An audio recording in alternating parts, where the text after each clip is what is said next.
దేవునికి మహిమ కలుగును గాక. ఈరోజు మనము ధ్యానించుకోబోయే అంశము విలపించే ప్రవక్త ఇర్మియా గురించి మనము కొద్ది విషయాలని జ్ఞాపకం చేసుకుందామండి. ఇర్మియా గ్రంథము 31వ అధ్యాయము 3వ వచనం అందరము కలిసి చదువుకుందాం.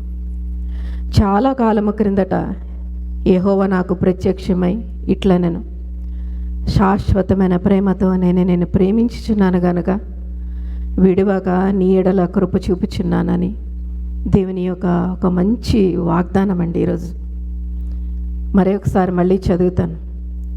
ఇర్మియాకు యెహోవా ప్రత్యక్షమై శాశ్వతమైన ప్రేమతో నేను ప్రేమించుచున్నాను గనుక నేను విడివక కృప చూపుచున్నానని ఈరోజు ఇర్మియాకై కాదు, ఈరోజు మనకిస్తున్న వాగ్దానం బట్టి దేవునికి మహిమ కలుగును గాక. పరిశుద్ధ గ్రంథములో నాకు చాలా ఇష్టమైన వాగ్దానము వచనం. ఎందుకంటే ఆయన పరిపూర్ణమైన ప్రేమ కలిగిన వాడు, శాశ్వతమైన ప్రేమను చూపిస్తూ నేను విడివని ఎడబాయని దేవుడుగా మన పక్షాన ఉంటున్న దేవాది దేవునికే మహిమ కలుగును గాక. ఎందుకు నాకు ఈ యొక్క వచనము ఇంతగా ఇష్టము అంటే, దేవుడంట శాశ్వతమైన ప్రేమతో మనల్ని ప్రేమిస్తూ ఉన్నాడు కనుకనే నీవు నేను ఎన్నిసార్లు తప్పిపోతున్నా నీ ఎడల నా ఎడల జాలి పడుతూ విడివక ఆయన దరి చేర్చుకుంటున్న ఆయన ప్రేమను బట్టి దేవునికే మహిమ కలుగును గాక. ఈ యొక్క ఇర్మియాని విలపించే ప్రవక్త అని కూడా పిలుస్తారు, వీపింగ్ ప్రాఫిట్ అని. అయితే ఈ యొక్క ఇర్మియా ప్రవక్త ద్వారా ఆయన యొక్క జీవితాన్ని, ఆయన యొక్క జీవితంలో సేవ చేస్తున్నప్పుడు అనేకమైన సంఘటనలు, అంతేకాకుండా ప్రవచనాలని ఈరోజు ప్రార్థనాపూర్వకంగా జ్ఞాపకం చేసుకుందాం. ఈరోజు నా ముందు ఎన్నో ఆలోచనలు ఉన్నాయండి. దేవునితో నేను ఎన్నో విధాలుగా మాట్లాడుకుంటున్నప్పుడు ఈ యొక్క ప్రవక్త అయిన ఇర్మియాని దేవుడు నా హృదయంలో ఆ యొక్క భారం పెట్టాడు. నేను మాట్లాడుకుంటున్న ప్రతి మాటకి ఈ యొక్క గ్రంథం ద్వారా దేవుడు నాకు అనేక విధాల దేవుడు మాట్లాడి జవాబునిచ్చాడు. ఈరోజు ఈ యొక్క ఇర్మియా ద్వారా సేవకులకి, సేవ చేస్తున్న వారికి, సేవ చేయాలని ఇష్టపడే వారికి ఇది ఒక ప్రోత్సాహకరమైన గ్రంథం అని నేను చెప్పగలను. ఆ ప్రవక్తని ఈరోజు మనం జ్ఞాపకం చేసుకుందాం. ఎందుకంటే దేవుడు మనల్ని ఏదో విధంగా సేవలో మనల్ని వాడుకుంటున్నాడు. ఒక్క పాస్టర్ గారనే కాదు, దేవుడు రకరకాల వారిని ఎన్నుకొని రకరకాల విధాలుగా దేవుడు ఆయన పని నిమిత్తం ఎన్నుకొని సేవ చేయించుకుంటున్నాడండి. అందుకే ఈ యొక్క ఇర్మియాని మీ ముందుకు నేను తీసుకువస్తున్నాను. నేను కూడా ఎన్నో విషయాలు నేర్చుకుంటున్నాను. నాకు బలపడడానికి దేవుడు నాకు సహాయం చేసినందుకు దేవునికే మహిమ కలుగును గాక. అయితే ముందుగా ఇర్మియా యొక్క జీవితాన్ని నేను పరిచయం చేస్తాను. ఇర్మియా అంటే దాని అర్థం ఏంటంటే యెహోవా స్థిరపరుస్తాడు. ఆయన దేవుని కోసం నిలబడినప్పుడు, ఎన్నో పరిస్థితుల గుండా వెళుతున్నప్పుడు, ఎన్నో శ్రమల గుండా వెళుతున్నప్పుడు, ఇది నాకు అసాధ్యము, ఇంపాసిబుల్ అన్న పరిస్థితుల్లో కూడా ఇర్మియాని దేవుడు ఏ విధంగా స్థిరపరిచాడో ఆయన పేరులోనే మనకి కనిపిస్తుంది. రెండవదిగా ఇర్మియా అంటే ఏంటంటే ఘనపరుస్తాడు. దేవుడు ఆయన ఎంతగా ఘనపరిచాడో ఆ యొక్క ఇర్మియా గ్రంథాలన్నిట్లో చూస్తే దానికి ఒక్కొక్క ముగింపు మనకు కనిపించదు. కానీ ఆయన మరి హతసాక్షి అయినాక దేవుడు ఆయన్ని జీవ కిరీటం ఇచ్చి తప్పకుండా ఆయన్ని ఘనపరిచినట్లుగా నేను మరి జ్ఞాపకం చేసుకుంటున్నాను. ఎందుకంటే దేవుని యొక్క వాక్యం ఉంటుంది, నన్ను ఘనపరిచి వారిని నేను ఘనపరుస్తానని. దేవుని యొక్క వాగ్దానాన్ని బట్టి దేవునికే మహిమ కలుగును గాక. మూడవదిగా ఇర్మియా అంటే లేపువాడు అని అర్థం. చాలాసార్లు ఇర్మియా తన సేవలో పడిపోతున్నప్పుడు, పరిస్థితుల గుండా వెళ్తున్నప్పుడు, బలహీన పడుతున్నప్పుడు బలాన్నిచ్చే గొప్ప దేవుడిగా ఇర్మియాని లేపుకుంటూ తన పనిని మరి నిర్వర్తించడానికి తగిన శక్తిని, బలాన్ని ఇచ్చిన దేవాది దేవునికే మహిమ కలుగును గాక.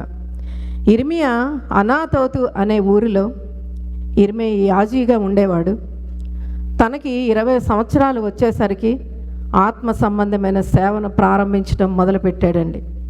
అయితే ఇర్మియా యొక్క మనసు ఎలాంటిదంటే స్వభావ సిద్ధంగా మంచి మర్యాదస్తుడు, దయగలిగిన వ్యక్తి, అంతేకాకుండా సానుభూతి, అటువంటి మంచి లక్షణాలు ఉన్న ఇర్మియాని ఈరోజు మరి ఒకసారి జ్ఞాపకం చేసుకుందాం. అయితే పాత నిబంధన కాలంలో దేవుడు కొంతమందిని ఎంపిక చేసుకొని వారిని ప్రవక్తలుగా ఎన్నుకొని వారి ద్వారా, వారి యొక్క జీవితాల ద్వారా వారినే ఒక ఉదాహరణగా మన జీవితంలో ఉంచి మరి దేవుడి వ్యక్తులతో మాట్లాడేవాడంట. అయితే అటువంటి ముఖ్యమైన ప్రవక్తలలో ఇర్మియా, హెజ్కేలు, హోషేయ అనే ప్రవక్తలు కూడా ఉన్నారని మనం జ్ఞాపకం చేసుకున్నారు. అయితే వారి యొక్క జీవితాలు పరిశుద్ధ గ్రంథములో మనం చూసినట్లయితే దేవుని కోసం అంట వారి జీవితాలని ధారపోశారు, వారి జీవితాలనే పణంగా పెట్టేశారండి. అంతేకాకుండా వారి భార్యల్ని, బిడ్డల్ని పోగొట్టుకున్నారంట. ఆ దేవుని సేవ వారి జీవితాలను సమర్పించుకొని కొన్నిసార్లు వారి ఆస్తులను కూడా పోగొట్టుకున్నారు. కానీ ఈ లోకములో ఉన్న అశాశ్వతమైన పోగొట్టుకోవచ్చు, కానీ దేవుని యొక్క పరలోక రాజ్యములో వారు స్థానాన్ని స్థాపించుకున్నారండి. దేవునికే మహిమ కలుగునుగా. ఈరోజు మన అందరము కూడా జ్ఞాపకం చేసుకోవాలి. మనం అనుకుంటాము ఈ లోకంలో ఉన్నాము, ఇదే మనకి పర్మనెంట్ అనుకుంటాం. ఇది అశాశ్వతమైన లోకం. దేవుడు కొంతకాలమే నిన్ను ఇక్కడ పెడతాడండి. దేవుని పని నిమిత్తము నిన్ను ఎన్నుకొని ఆయన పని చేయించుకోవడానికి దేవుడు ఈ లోకంలో నిన్ను పెడతాడు. మనం చనిపోయినాక మనం దేవుని కోసం చేసిన సేవను బట్టి, ఆయన కోసం పోరాడిన విధానాన్ని బట్టి దేవుడు మనకి ఒక జీవ కిరీటం, దెర్ ఈజ్ అ హోప్, ఒక హోప్తో ఒక నిరీక్షణ అనేది దేవునిలో మనకి ఉందండి.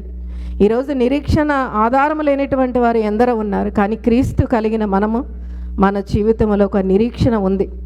అది ఎప్పటికీ కూడా సిగ్గుపరచదు. దేవుని మీద నువ్వు ఎప్పుడైతే ఆధారపడి ఆనుకుంటావో, ఎలాంటి పరిస్థితులు ఉన్నా దేవుని మీద ఆధారపడడం మట్టుకు నువ్వు మర్చిపోవద్దండి. దేవుణ్ణే నువ్వు ప్రథమ స్థానముగా నీ హృదయంలో ఆయన్ని నువ్వు హెచ్చించుకున్నట్లయితే నిరీక్షణకు ఆధారము, ఒక నిరీక్షణలకు నడిపించే గొప్ప దేవుడు ఉన్నాడు.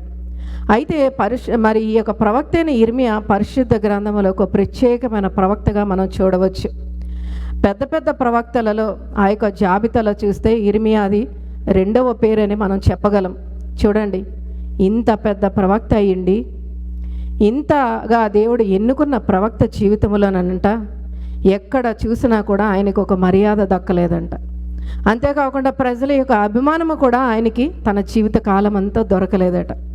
అంతేకాకుండా తన పరిచర్య ప్రారంభించిన మొదలుకొని, అంటే 20 సంవత్సరాలప్పుడు ఆయన పరిచర్యను ప్రారంభించారు. దాదాపు 40 సంవత్సరాల వరకు కూడా ఆయనకి ఎటు చూసిన అవమానాలు, ఎటు చూసినా కూడా ప్రజలు ఆయన తిరస్కరించేవారటండి. అంతేకాకుండా దేవుని కోసం అంట అనేకమైన దెబ్బలు తిని, ఎన్నో అవమానాలకు గురి, ఆయన్ని చెరసాలలో వేసి ఎంత అవమానించి గేలి చేసేవారట. అంతేకాకుండా పిచ్చి కుక్కను తరిమినట్లు ఆయన్ని తరిమేవారట. అంతేకాకుండా నువ్వు ఒక దేశద్రోహి, అబద్ధ ప్రవక్త, నువ్వు ఒక భయంకరుడివి, ఒక భయస్థుడివి, మమ్మల్ని అందరినీ నువ్వు భయపడుతున్నావని ప్రజలు ఆయన్ని నానా మాటలతో మరి ఎంత తృణీకరిస్తున్నా, తిరస్కరిస్తున్నా కూడా మరి ఇర్మియా దేవుని సేవనైతే విడిచిపెట్టలేదండి. దేవుడు ఇర్మియాని ఎందుకు ఎన్నుకున్నాడంటే తన ప్రజలకి ఒక సందేశాన్ని పంపించడానికి ఇర్మియాని ఎన్నుకున్నాడు. కొన్నిసార్లు దేవుడు ఆ యొక్క ప్రజలు మాట విననప్పుడు, దేవునికి వ్యతిరేకమైన పనులు చేస్తున్నప్పుడు ఇర్మియా ద్వారా కఠినమైన సందేశాన్ని ప్రజలకు దేవుడు పంపించేవాడు. అలాంటి కఠినమైన ప్రవచనము చెప్పినప్పుడు కూడా ఇర్మియా చాలా ధైర్యంగా దేవుని కోసం నిలబడగలిగాడండి. అది కేవలము ఇర్మియా గొప్పతనం కాదు, దేవుడిచ్చిన మహాకృప. అయితే ఇలా చేయటం వల్ల ఆ యొక్క ప్రవక్తనంట ఎవ్వరూ ఇష్టపడలేదంట. ఇష్టపడకపోగా మనుషులకట ఒక నచ్చని ప్రవక్తగా ఉన్నాడట. కానీ దేవునికి మరి ప్రియమైన ప్రవక్తగా మారాడు ఇర్మియా. ఈరోజు చూడండి, దేవుని కోసం నువ్వు నీతిగా యథార్థంగా నిలబడినప్పుడు నీ జీవితంలో కూడా ఇలాంటి అవమానాలు తప్పవు. కొన్నిసార్లు దేవుని సేవలో ఉండటము చాలా కష్టమండి. దేవుని సేవ చేస్తాం అనుకుంటాం, కానీ దాని వెనక ఎన్నో అవమానాలు, తిరస్కారము, అమర్యాద, చేయని తప్పుకి ఎన్నోసార్లు కూడా మాటలంటూ ఉంటారు. ఎప్పుడైతే మనం దేవుని వైపు చూస్తామో వారిని మనం క్షమించగలము, దేవుని యొక్క సేవని మనం ముందుకు నడిపించగలం. మనిషి వైపు చూస్తే ఎప్పుడు కూడా మనము కింద పడిపోగలం. ఒక బలహీనత మనకు వచ్చేస్తుంది. మనుషుల వైపు మనం ఎప్పుడు చూడకూడదు. దేవుని యొక్క మధ్యస్థ గ్రంథములో ఇచ్చిన వాగ్దానం, మనుషుల్ని, రాజులను కూడా నమ్ముకోవద్దు అంటున్నాడు. మనుషులకి కొన్నిసార్లు ఏమీ లేకపోవచ్చు, రాజులకి సమస్తం ఉంటాయి. అటువంటి రాజును కూడా ప్రభువు నమ్మద్దు అంటున్నాడు. మరి మనుషుల రాజులు నమ్ముకుంటే కంటే యెహోవాను ఆశ్రయించటం మేలు అని దేవుడు మనకు అన్నీ బాగున్నప్పుడు ఈ వాగ్దానం మనకి సరిగా గుర్తుకు రాదండి.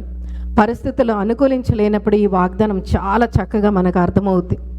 అంతేకాకుండా ఒక ప్రియమైన వ్యక్తిగా ఇర్మియా ఉన్నాడు. అయితే ఇర్మియా సేవ చేసినంత కాలము, తన బ్రతికినంత కాలము కూడా తనకి ఎటువంటి మర్యాద మన్నన కూడా దొరకలేదు. ఆ ప్రజలు ఈయన ఒక మంచి ప్రవక్త అని ఒక గౌరవంతో కూడా ఆయన్ని చూడలేదంట.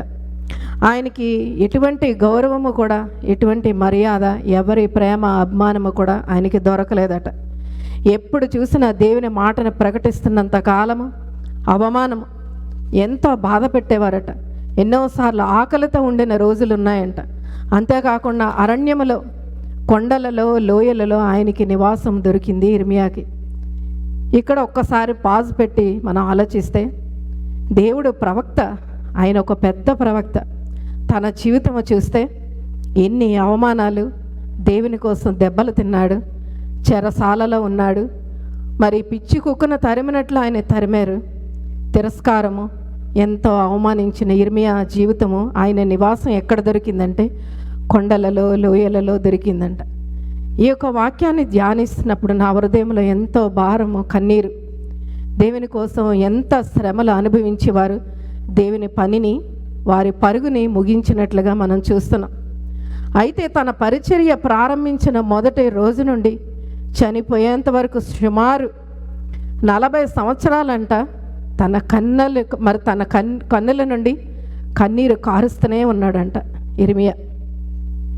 చూడండి, ప్రభువును కొంతమందిని ఎంపిక చేసుకునే విధానం చూస్తే చాలా ఆశ్చర్యం కలుగుతుందండి. కొన్నిసార్లు దేవుడు ఆశీర్వాదానికి వారసులగులుటకు దేవుడు ఎంపిక చేసుకుంటాడు. కొంతమందిని శ్రమలు అనుభవించడానికి దేవుడు ఎంపిక చేసుకుంటాడు. అందుకే ఇర్మియాను కూడా దేవుడు ఆ విధంగా ఎంపిక చేసుకున్నాడు. మనలో ఎన్నో ప్రశ్నలు రావచ్చు. దేవుడు ఇటువంటి బాధలు పడడానిక నన్ను ఎన్నిక చేసుకున్నాడు? శ్రమనందుట నాకు మేలాయనని పౌలు చెప్పిన మాట మనకు గుర్తు రావాలి. నీకు నిజమైన భారముతో నువ్వు సేవ చేయాలంటే ఇలాంటి అవమానము, ఇలాంటి పరిస్థితులు నువ్వు ఎదుర్కొనక తప్పదు. నువ్వు ఇలాంటివి ఎదుర్కొనాలని నువ్వు ఎప్పుడైతే సిద్ధపడతావో, దేవుని వైపు నీ కన్నులు ఎప్పుడైతే, ఆ కొండల తట్టు నా కన్నులు ఎత్తుచున్నాను, నాకు సహాయం ఎక్కడి నుండి వచ్చును? నీ కిందకు చూస్తే, పక్కన చూసినా, మనుషుల వైపు చూస్తే నీకు సహాయం రాదు. ఒకవేళ వస్తే కొంతవరకే వస్తుందేమో నీకు సహాయం. నీ కన్నులు ఎప్పుడు పైనున్న వాటినే చూడాలండి. కొండల తట్టు నీ కన్నులు ఎప్పుడైతే పైకి చూస్తాయో సహాయం చేసే గొప్ప దేవుడు, సంపూర్ణమైన సహాయం నీకు దొరుకుతూ ఉంది. అయితే ఇర్మియా అక్కడున్న ప్రజల యొక్క అవిశ్వాసాన్ని చూసి కన్నీరు కార్చేవాడంట. అంతేకాకుండా వారు దేవునికి వ్యతిరేకంగా నడుస్తున్న ఆ యొక్క నడవడికని చూచి కన్నీరు కార్చేవాడంట. దేవునికి వ్యతిరేకంగా ఉన్నప్పుడు దేవుడు ఎన్నో తీర్పులు, మీ పట్ల నేను మరి ఒక శ్రమ నీకు రాబోతుంది, ఒక ఉగ్రత మీ మీదకి రాబోతుందని ఇర్మియా ఎంత చెప్పినా ఆ యొక్క ప్రజలు వినకపోవడం వల్ల దేవుడు ద్వారా వస్తున్న ఉగ్రతని చూసి అంట ఇర్మియా కన్నీరు మున్నీరైపోయాడటండి. దేవుని యొక్క తీర్పులు చెప్పినప్పుడల్లా కూడా ఆయన్ని ఎంతగానో కొట్టేవారంట. నువ్వు ఒక అబద్ధ ప్రవక్తవి, అంతే కదండి. ఎవరైనా ఒక నిజము చెప్తే, లేకపోతే నీ జీవితాన్ని ఒక చిన్న కరెక్షన్ చేస్తే ఎవ్వరికీ నచ్చదు. మనం ఎప్పుడు మంచివారమే, నా అంతటి వాడు లేడు అనుకుంటాం, నా అంతటి దాన్ని లేదు అనుకుంటాం. దేవుని సన్నిధిలో నువ్వు ఎప్పుడు కూడా విరిగి నలిగిన హృదయముతో, దేవా నేను మట్టి వంటి దాన్ని, ధూళి వంటి దాన్ని, ఐఎమ్ నథింగ్ లార్డ్ అని దేవుని సన్నిధిలో మనం ఎప్పుడు కూడా మన ప్రార్థనలో ఆ మాటలు ఉండాలి. మాటలే కాడ మన జీవితంలో ఒక వ్యక్తి ఎదురైనప్పుడు కూడా మనకి వారు సహకరించకపోయినా, అవమానించినా కూడా దేవుని ప్రేమను చూపిస్తూ మనము దేవునితో ముందుకు సాగాలండి. అంతేకాకుండా ఆయన్ని కొట్టడమే కాకుండా ఇష్టానుసారంగా ఇర్మియాని తిట్టేవారంట, చెరసాలలో వేసేవారట. అంతేకాకుండా ఆ బాధలను తట్టుకోలేక ఇర్మియా అంట ఎంతగానో ఏడ్చేవాడంట. చూడండి, దేవుని కోసం తన యొక్క మరి సేవనైతే ఎక్కడ ఆపలేదు. మనం అనుకోవచ్చు, ఎందుకు వచ్చిన బాధలు, నేను ఎవరి కోసం ఈ బాధలు, ఎందుకు నేను కన్నీరు కార్చాలి, ఆ యొక్క ప్రజల కోసం నేను ఎందుకు తన్నులు తినాలి, చేయని తప్పకి వారి కోసం నేను ఎందుకు చెరసాలలో ఉండాలని దేవుని యొక్క సేవను ఆపేయవచ్చు, కానీ దేవుని యొక్క సేవ అట ఇర్మియా ఆపలేదంట. అంతేకాకుండా వీధులలో ఆకలితో ఉన్న చిన్న పిల్లలు పెద్దవారిని చూసి ఎంతో కన్నీరు కార్చేవాడట. అంతేకాకుండా వీధుల్లో పాతి పెట్టకుండా సవాళ్ళని చూసి కూడా మరి ఎంతగానో ఏడ్చేవాట. ఇర్మియా గ్రంథము 9వ అధ్యాయంలో చదివితే మనకు స్పష్టంగా అర్థమవుతుందండి. అయితే యెరూషలేము నగరము దేవాలయము నాశనమగటము, తర్వాత కాల్చబడటము చూసి కన్నీరు మున్నీరయ్యి విలపించాడట. అందుకే ఇర్మియాను విలపించే ప్రవక్త అని ఆయనకి పేరు, వీపింగ్ ప్రాఫిట్. ఈ యొక్క మాటను రాస్తున్నప్పుడు ఒక సన్నివేశాన్ని నాకు బాగా గుర్తొచ్చిందండి. నా చిన్నప్పుడు మేము సండే స్కూల్కి వెళ్ళినప్పుడు మా పాస్టర్ గారి దగ్గర మేము తర్ఫీదు పొందాము. సండే స్కూల్ అయినాక పెద్దవాళ్ళు చర్చ్ కూడా చూసుకొని మేము ఇంటికి వెళ్ళేవాళ్ళం. అయితే వేసవి సెలవుల్లో కొన్ని సభలు పెట్టినప్పుడు మా పాస్టర్ గారు ఒక దైవ సేవకుల్ని ఆహ్వానించేవారు ఆ మీటింగ్స్కి. నాకు చాలా ఇప్పటికీ నేను ఆ యొక్క పాస్టర్ గారు నేను మర్చిపోలేను. ఆయన పేరైతే నాకు గుర్తులేదండి. ఎప్పుడు చర్చ్కి వెళ్ళినా కూడా మా అమ్మ త్వరగా పంపించేది, టైంకి దేవుని సన్నిధికి మీరు వెళ్ళాలి. ఇంట్లో ఎంత పని ఉన్నా కూడా ఆవిడ ఆ పనులన్నీ మీద వేసుకొని మీరు ముందు దేవుని సన్నిధికి వెళ్ళండి అని మమ్మల్ని అలా అలవాటు చేసి ప్రోత్సహించేది. ఎప్పుడు వెళ్ళినా కూడా నేను ఎప్పుడు దేవుని చర్చ్కి వెళ్తే, ఆలయానికి వెళ్తే వెనక్కి కూర్చోవడం నాకు తెలియదు. నేను ముందు ప్లేస్లో దేవుని కోసం దేవుని మాటలు వినాలని ఒక ఆసక్తి. అయితే ఆ దైవ సేవకుడు మొదటి నుండి చివరి వరకు కన్నీటితోనే ఆయన ప్రసంగం చేసేవారండి. నేను అనుకునే దాన్ని, ఎందుకు ఆయన ఇంతగా ఏడుస్తున్నారు, ఎందుకు ఇంతగా కన్నీరు కారుస్తున్నారు. ఆయన కళ్ళు వాచిపోయేది, మొహం అంతా వాచిపోయేది ఆ ప్రసంగం అయ్యేసరికి. ఇప్పుడు నాకు అర్థమవుతుంది ఆ యొక్క దైవ సేవకుని హృదయంలో ఒక భారం. ఆయన రక్షణ పొందాడు, ఎవరు కూడా నశించిపోకూడదు, ప్రతి ఒక్కరూ సత్యం తెలుసుకోవాలని ఒక భారంతోనే దైవ సేవకుడు కానీ ఎవరికైనా ఆ కన్నీరు అప్పుడే వస్తుందండి. ఇలా తనని బ్రతికినంతకాలము కూడా తన కన్నీరే ఒక స్నేహితుడిగా మారిపోయింది. మరి ఇర్మియాకి తన కన్నీరే ఒక పానీయంగా మారిపోయిందండి. ఇలాంటి ప్రవక్త పాత నిబంధనలో ఎవరు లేరనే మనం చెప్పగలం. ఇలా దేవుడు ఎంపిక చేయబడిన మరి ప్రవక్త, ప్రజలతో తిరస్కరింపబడిన ప్రవక్త కేవలం ఇర్మియా అనే మనం చెప్పగలం. చూడండి, పాత నిబంధనలో చూస్తే ఇర్మియా, క్రొత్త నిబంధనలో చూస్తే పౌలు, వీరిద్దరూ కూడా ఒక కోవకు చెందిన వారనే మనం చెప్పగలం. పౌలు చూడండి, రక్షింపబడిన దగ్గర నుండి కూడా మరి ఆయన మరణము వరకు కూడా, చనిపోయేంత వరకు కూడా శ్రమ పడని రోజే లేదు, కన్నీరు కార్చని రోజే లేదండి. దేవుడు పౌలును కూడా శ్రమ పడటకే దేవుడు ఆయన్ని ఎంపిక చేసుకున్నాడు. ఈరోజు పౌలు గురండి జ్ఞాపకము చేసుకునే వారు ఎవరు లేరు. ఆయనకిచ్చిన గొప్ప జ్ఞానము 14 పత్రికలు రాశాడు. క్రైస్తవులు ఎంతోమంది ప్రవక్తలు కష్టాలు పడ్డారు, కానీ పౌలు పడినంత కష్టాలు అయితే ఎవరూ పడలేదండి. మనకు తెలుసు, మనం ఎన్నోసార్లు జ్ఞాపకం చేసుకున్నాం. అయితే పాత నిబంధనలో చూస్తే ఇర్మియా, కొత్త నిబంధనలో చూస్తే పౌలు, వీళ్ళిద్దరూ కూడా దేవుని సేవలో సాక్షిగా జీవించి హతసాక్షులైన మరి ప్రవక్తలుగా మనం జ్ఞాపకం చేసుకుంటున్నాం. అయితే ఇర్మియా ఎన్నో కష్టాలు అనుభవిస్తూ కూడా, ఇప్పుడు నేను ఆ లిస్ట్ అంతా చెప్పాను, అవమానాలు, ఇష్టానుసారంగా కొట్టేవారు, తిట్టేవారు, అబద్ధ ప్రవక్త, దేశద్రోహి, ఇన్ని మాటలు అంటున్న అలాంటి శ్రమల్లో ఉండి కూడా క్రీస్తు పూర్వము 580 ఆ ప్రాంతంలో ఈ యొక్క ఇర్మియా గ్రంథాన్ని రాయడం జరిగింది. క్రీస్తు పూర్వం 586 ఆ ప్రాంతంలో విలాప వాక్యాలు ఆ యొక్క గ్రంథాన్ని రాశాడు. 1వ రాజులు 2వ రాజుల గ్రంథము కూడా ఇర్మియా రాశారనే పండితుల అభిప్రాయం అండి. చూడండి, వాళ్ళ కష్టాలు పడుతూ కూడా దేవుని యొక్క గ్రంథాలని రాసినట్లుగా మనం చూస్తున్నాం. ఎంత మంచి సేవ చేశారండి, నిస్వార్థమైన సేవ, త్యాగపూరితమైన సేవ చేసి దేవుడిచ్చిన పనిని వారు ముగించినట్లుగా చూస్తున్నాం. పౌలు కూడా అనేకమైన కష్టాలు అనుభవిస్తూ చాలాసార్లు దిగంబరుగా ఉన్నాడు. చాలాసార్లు ఆయనకి ఆహారం లేదు, ఎన్నోసార్లు ఒంటరితనము, చీకటిలోని ఆ యొక్క బంధించినప్పుడు ఒక వెలుగు కూడా లేని అలాంటి పరిస్థితుల్లో పౌలు ఉండి కూడా 14 పత్రికలు రాశాడండి. దేవునికి ఏ మహిమ కలిగిన గాక. ఈరోజు ఒక చిన్న మాట అంటే దేవుని సన్నిధికి రావడం మనం మానేస్తున్నాం. వారు ఇంతే అనుభవిస్తూ కూడా దేవుణ్ణి 14 పత్రికలు రాశాడంట పౌలు. ఈ రకంగా ప్రవక్తలు, అపోస్తలు కష్టాలు, శ్రమలు అనుభవిస్తూ కూడా, ఇంత అనుభవిస్తూ కూడా దేవుని సేవన చేశారండి. దేవునికి ఏ మహిమ కలుగును గాక. అయితే ఇర్మియా ఈ కష్టాలను భరించలేక నేను ప్రవక్తగా ఇంత చేస్తున్నా, నన్ను అర్థం చేసుకోలేకపోతున్నారని ఒక నిరుత్సాహం ఆయనకి. మనం ఎప్పటికీ బలహీనలమే కదండి. ఒక టైంలో ఆయనకి బలహీన పడినప్పుడు దేవుని సేవ నుండి తప్పించుకోవాలనుకున్నాడు. కానీ దేవుని కృపను బట్టి మళ్ళీ ఆ సేవని నేను విడిచిపెట్టకూడదు, ఆ సేవని నేను కంటిన్యూ చేయాలని చెప్పి, ఆ సేవ దేవుడిచ్చిన పిలుపు నెరవేర్చాలని ఆయన జీవితం అంతా కూడా ఈ బాధలు అనుభవిస్తూ ప్రయత్నిస్తూనే ఉన్నాడండి. క్రీస్తు పూర్వం 586 సంవత్సరంలో చూస్తే బబులోను సైన్యము వచ్చేసింది యెరూషలేం మీదకి వచ్చి, యెరూషలేం ప్రజలందరినీ బందీలుగా తీసుకువెళ్ళిపోయింది. ఎందుకంటే ఇర్మియా ద్వారా ఎంత దేవుడు హెచ్చరించినా కూడా వారు వినలేదు. ఒక్కొక్కసారి విననప్పుడంట దేవుడు శత్రువుకి అప్పగపిస్తాడండి. అందుకే ఆ యొక్క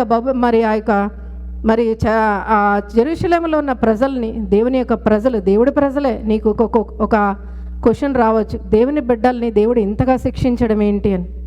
మనం తల్లిదండ్రులుగా మన బిడ్డల్ని శిక్షించమా అండి? ఎందుకు శిక్షిస్తాం? ఒక మంచి దారిలో ఉండాలని, నాకన్నా మంచి స్థితిలో ఉండాలని, దేవుని యొక్క చేతిలో ఉండాలని మన ప్రయాస. చిన్నగా మనం శిక్షిస్తాం. కానీ ఆ చిన్న బిడ్డకి తెలియదు మా అమ్మ ఎందుకు ఇలా కొట్టింది అని. దాని వెనక నీకు ఒక ప్రేమే తప్ప ఒక పగ ప్రతీకారాలు తల్లిదండ్రులుగా మనకు ఉండవండి. అందుకే దేవుడు కూడా వారు విననప్పుడు ఆ యొక్క బబులోను సైన్యం వచ్చి బందీలుగా వాళ్ళని తీసుకెళ్ళిపోవడం జరిగింది. తీసుకెళ్తున్నప్పుడు ఇర్మియా వారి మీద కనికిరపడి జాలిపడి బతిమాలుతున్నాడు. మీరు ఇప్పటికైనా పశ్చాత్తాపడండి, దేవుడు చెప్పినట్లు దేవుని వైపు తిరగండి అని ఎంత బతిమాలినా కూడా వారు వినలేదు. దేవుడు ఆ యొక్క బబులోను సైన్యానికి, బబులోని చేతికి అప్పచెప్పేశాడు. ఎంతకాలం అండి? 70 సంవత్సరాలు బబులోని చేతికి అప్పచెప్పడం జరిగింది. తర్వాత దేవుడే తన మనస్సు మార్చుకున్నాడు. ఆయన కోపము నిమిషమాత్రము, ఆయన దయ ఆయుష్కాలం అంతా ఉండను. ఆయన అంత గొప్ప దేవుడు అండి. నిన్ను సరిచేయాలని నీ జీవితంలో కొన్ని శ్రమలు తీసుకువస్తాడు. నిన్ను ఆయన ప్రణాళికలో ఆయన చెప్పినట్లు నువ్వు చేయాలని, ఆయన ప్రణాళిక నీ ద్వారా జరిపించుకోవాలని దేవుడు చిన్న శ్రమలు మన జీవితంలో వస్తాయి. దానికోసం నువ్వు కృంగిపోవద్దు, ఆధైర్యపడద్దు. దేవా, ఈ శ్రమ ద్వారా నాకేమి నేర్పిస్తున్నావని దేవుని వైపు మనం తిరగాలి, పశ్చాత్తాపడాలి. అయితే దేవుడే తన ప్రజల పట్ల పశ్చాత్తాపడుతున్నాడు. మళ్ళీ ఇర్మియా ద్వారా దేవుడు ఒక కొత్త ఒడంబడికను చేస్తున్నాడు తన ప్రజల పట్ల. ఏమనంటే బబులోను దేశాలకి, ఇతర దేశాలకు కూడా ఆయన తీర్పు ఏంటో చెప్పాడు. దేవుడిచ్చిన బాధ్యతను నెరవేర్చడానికి శతవిధాలుగా ప్రయత్నిస్తూ ఇర్మియా చివరికి ఏ విధంగా మారాడంటే కంచు గోపురంలాగా నిలబడ్డాడండి. దేవునికి మహిమ కలుగును గాక. ఎన్నోసార్లు పరిస్థితుల్లో దేవుని సేవ వదిలేయాలనుకున్నాడు ఒక పరిస్థితుల్లో. కానీ దేవుడిచ్చిన కృపను బట్టి ఆ యొక్క పరిస్థితులను గెలవడానికి దేవుడు ఆ యొక్క బలాన్ని ఇవ్వబట్టి కంచు గోపురంలాగా ఇర్మియా నిలబడ్డాడట. దేవునికి మహిమ కలుగును గాక. ఈరోజు నేను ఎందుకు ఇదంతా మీ ముందుకు తీసుకువస్తున్నానంటే, ఈ యొక్క లైవ్లో చూస్తున్న వారికి ఈరోజు ఈ యొక్క ఉపదేశాన్ని వింటున్న వారు ఎవరైనా సేవ చేయాలని ఒక ఇష్టము, భారము, సేవకులకైనా కూడా ఇది ఒక ప్రోత్సాహం అండి ఇర్మియా జీవితం ద్వారా. అయితే ఈ ఇర్మియా గ్రంథము ద్వారా అనేకమైన పాఠాలు మనం నేర్చుకోవచ్చు. దేవుని సేవకులు ఎలా ఉండాలి అనేక రీతిలుగా ప్రవక్త అయిన ఇర్మియా ఒక ఆదర్శమైన జీవితంగా దేవుడు మన ముందు పెట్టాడు. అయితే ఈ రోజుల్లో చూస్తే సేవకులు, అలాంటి సేవకులు, విలపించే సేవకులు చాలా అరుదుగా ఉన్నారు. అంతేకాకుండా ఇప్పుడు ఈ సేవ ఎలా జరుగుతుందంటే కొన్ని ప్రవచనాలు చెప్తే చాలు, లేకపోతే కొన్ని అద్భుతాలు చేస్తే చాలు, చాలామంది నా చర్చికి వస్తారని ప్రజలని నింపుకునే పరిస్థితుల్లోనే ఉంటున్నారు. మళ్ళీ ఫాలోవర్స్ని పెంచుకోవడంలోని, లేకపోతే ప్రాపర్టీని పెంచుకోవడంలోని, ఇలాంటి వాటితోనే బిజీగా ఉంటున్నారు. కానీ దేవుడు నీకు ఇచ్చిన రక్షణ, ఇతరుల రక్షణ కోసం నువ్వు కన్నీరు కారుస్తున్నావా లేదా? దేవుడు నీకు లెక్క అప్పచెప్తాడండి. ఎంతమంది ఈరోజు సంఘం ఎదుగుదల కోసం ప్రార్థిస్తున్నారు? సంఘానికి శిరస్సు అయిన దేవాది దేవుని జ్ఞాపకం చేసుకుంటున్నావా? ఒక సంఘము కోసం కన్నీరు కారుస్తున్నావా? సంఘం బలపడాలని నీలో ఒక భారం ఉందా? దేవుడు నాకు రక్షణ ఇచ్చాడు, నన్ను విడిపించాడు కదా, ఆ యొక్క రక్షణ స్వార్థని నేను తెలియని వారికి నేను ప్రకటించే భారం నీ హృదయంలో ఉందా? ఒక్కసారి మనం పరీక్షించుకుందాం. చాలాసార్లు అనుకుంటాము మన ఆత్మీయ జీవితం మనదే, ఎవరు ఎలా పోతే మనకేముందిలే అని ఆలోచనలోనే స్వార్థపూరితమైన మనస్తత్వాలతో మనం జీవిస్తూ ఉన్నామండి. దేవుని రాకడ చాలా సమీపంగా ఉంది. దేవుడు రారాజుగా రానే ఉన్నాడు. నిన్ను తీసుకువెళ్ళి ఆయన ముందు నించోబెట్టి, ఇదిగో నీకు ఫలానా పని అప్పచెప్పాను, నువ్వు ఎంతవరకు చేసావు, నమ్మకమైన బడా మంచి దాసుడా అని దేవుని చేత నువ్వు సాక్ష్యము చెప్పుకోగలుగుతావా? ఒక్కసారి ఆలోచిద్దామండి. ఆ మాట వింటుంటేనే చాలా భయం కలుగుతుంది. మనం ఇక్కడ జీవించినంత కాలం అశాశ్వతమైనది. మనం చనిపోయినాగా అసలైన జీవితము దేవుని సన్నిధిలో ప్రారంభమవుతుంది. దేవుని కోసం నిలబడిన దాన్ని బట్టే దేవుడు ప్రతిఫలం ఇస్తాడు. ఆ యొక్క జీవ కిరీటము నీ కోసం సిద్ధపరుస్తూ ఉన్నాడు. నేను ఆహ్వానిస్తాడు దేవుడు, నిన్ను ఘనపరుస్తాడు.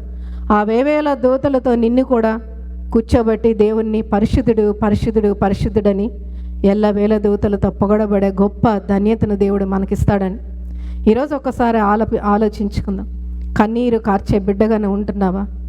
విలపించే బిడ్డగానే ఉంటున్నావా? లేకపోతే నాకెందుకు, వారు ఏమైపోతే నాకెందుకు లేనే జాబితాలో నువ్వు ఉన్నావా? ఏ జాబితాలో మనం ఉన్నామో ఒక్కసారి జ్ఞాపకం చేసుకొని మరి ఒక మంచి తీర్మానం తీసుకుందాం. దేవుని కోసం కన్నీరు కార్చుదామండి. దేవుడు మనకిచ్చిన రక్షణ ఆనందాన్ని ఇతరులకు పంచే బిడ్డలుగా వారి కోసం మనం కన్నీరు కార్దాం. రక్షణ లేని వారి కోసం కన్నీరు కార్చి, సంఘాల కోసం కన్నీరు కార్చి, దేవుని రాకడ కోసం మనం కన్నీరు కార్చి సిద్ధపడాలి. బుద్ధిగల కన్యకల వేళ మన దివిటీలను సిద్ధం చేసుకొని ఆయన కోసం మనం ఎదురు చూసే బిడ్డలుగా మనం ఉండాలండి. దేవుని చిత్తమైతే వచ్చే వారం మరి ఒక ఇర్మియా పడిన శ్రమలు, ఆయన జీవితంలో అనుభవాలు, ప్రవచనాలని మరి కొన్ని విషయాలు మేము ముందుకు తీసుకొస్తానండి. అట్టి కృప, కన్నీటి ప్రార్థన భారము మనందరికీ అనుగ్రహించును గాక.